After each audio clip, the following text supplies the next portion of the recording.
So this is Victor Palomino, and we're here with Luke Perry. He was the instructor and design manager for this new bridge in the city of Asheville. And I'm going to let Luke tell us a little bit about the project and how this come about.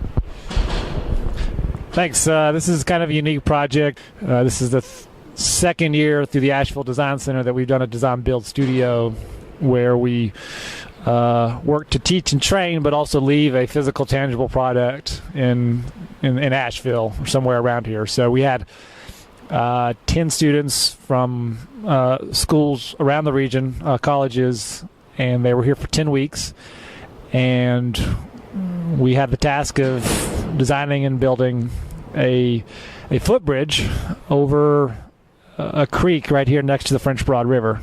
So before this, there was like a separation between this road there, and like there was no way for pedestrians to communicate these two areas, right? So that was basically the main idea of the bridge. The city owns this land over here, which is basically unused, but they're working on plans for it, and it will be activated soon. There will be eventual greenway coming through here, so this is the first part of that. There are already sort of paths and trails, but they're hard to maneuver once you have these deep creeks as you're going through it. So in addition, it's just kind of a gathering spot, an extension of the activity that's already going on here. And this is the closest part to downtown, and this whole area here is going to be basically like the new park or backyard or front yard of downtown, where most people in Asheville live and play.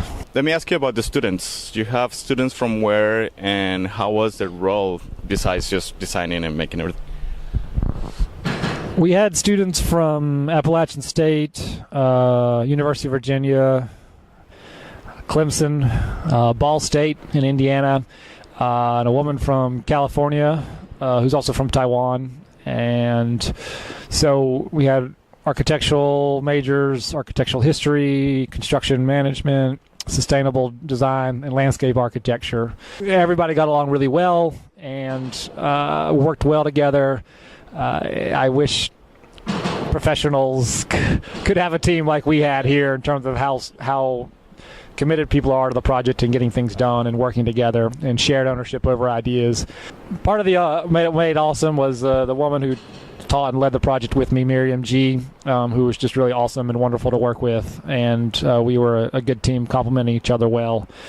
But also the students and Miriam were very committed and engaged to bringing in a lot of people into the process, to engaging businesses, residents, professionals, as well as the city and everybody else, to make sure that a lot of people had a role to play in the implementation of this bridge. So it's a very community effort. Includes a lot of people from the community. How's been the response from the people that live around the area? Do you know? And a lot of people came in and participated in some feedback. We had work days that they helped out with. They put us in touch with folks, and I think there are definitely some questions like, well, what, where's it going? And it's and is this the best use of public money? And I think those are valid questions, but I think if you look at how it was done, the experience for the folks involved in it, and the uniqueness of the product delivered, and actually in the time frame it was delivered, and the benefits that will come.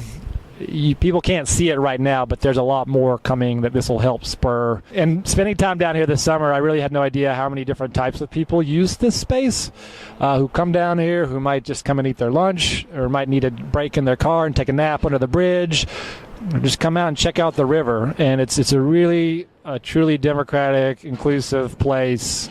Okay, so in terms of design of the building, it's a very unique design. You involve a lot of wood with hard metals, and also you have the river on the back. So tell us a little bit how the design came out. Well, we had to sort of meet a lot of requirements. I think the first one was to make it beautiful. I think everybody was into that. Yeah.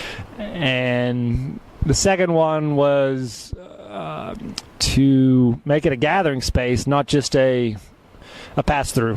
Okay, so how do you make it actually a destination in its own? We had to meet the requirements for a future greenway, and those are stipulating about 14 feet, which are new requirements to make sure there's plenty of room for people to hang out, but also bikers and runners and rollerbladers to come through. And so we kept it very wide, and we really wanted to orient the bridge towards the river. There's a road on the backside here, but we still wanted to keep it very permeable. So on this side, we have the kind of framing of the space that kind of defines the space, pushes you out towards the river, and allows you to kind of sit and look across the bridge through the river. We tried to keep that side more transparent and open within the requirements of guardrails and the building code issues that we had. So we came up with a different sort of solution to do that. And then there's an element of flow and movement that we wanted to work off the river with. So we call these the ribs, the things that you see sticking up here, and they correspond on the other side. And we call them ribs or bones, and we've kind of been informally calling the bridge 13 bones.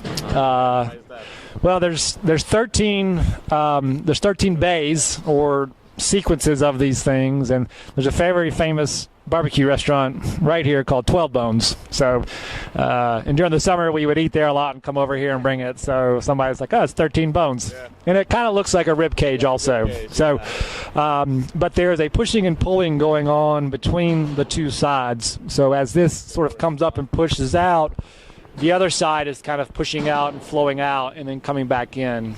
So there's a dialogue and dynamic between the two sides that when you look at it from the end, you can kind of see this movement and flow along the bridge, even though it's a very static element. And the wonderful thing about all the metal work and woodwork, everything you see on here, the students did. And most of them never welded before. We had a great relationship with the welder, Sean Oldham, who led us into his shop. We used AB Tech's wood space where we did a lot of prep work. So it's a pretty extraordinary, not only beautiful, but when you think about that folks with pretty little experience came in here and did this. This counted as credits for their students. They were doing pretty much a summer semester here, hands-on building a bridge. Yeah. Most of them got studio credit or internship credit, which is pretty awesome. I wish I had something like this when I was in college. I think most of them were blown away by the complexity of it and the level of detail and things you have to think about when you have to make a decision about how every piece fits together. So in that way, it was a pretty extraordinary experience for them also. Talking about fitting things together, how was the experience of actually setting the bridge here where it is?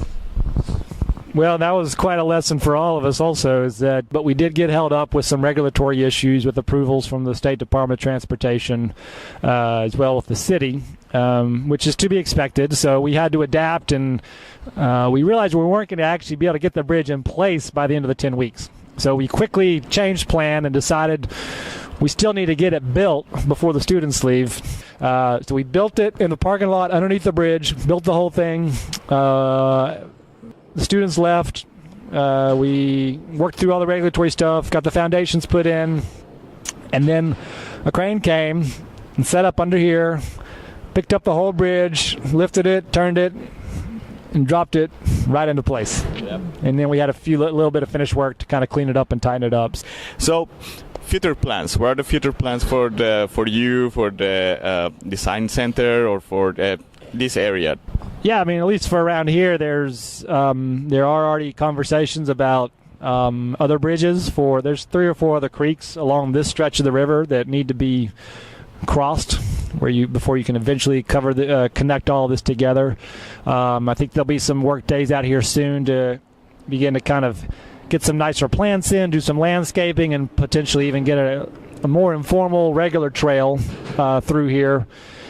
We'd love to take this model and really tap into the youth here in Asheville more, especially those who are needing job skills and training, to expose them to these kind of opportunities, not just from the building side, but from the design side and critical thinking, and develop really tangible skills for folks who really need it, so that these kind of projects really, really work to address fundamental challenges in our community around economic justice, financial stability, and really long-term community and neighborhood sustainability beyond just environmental issues themselves.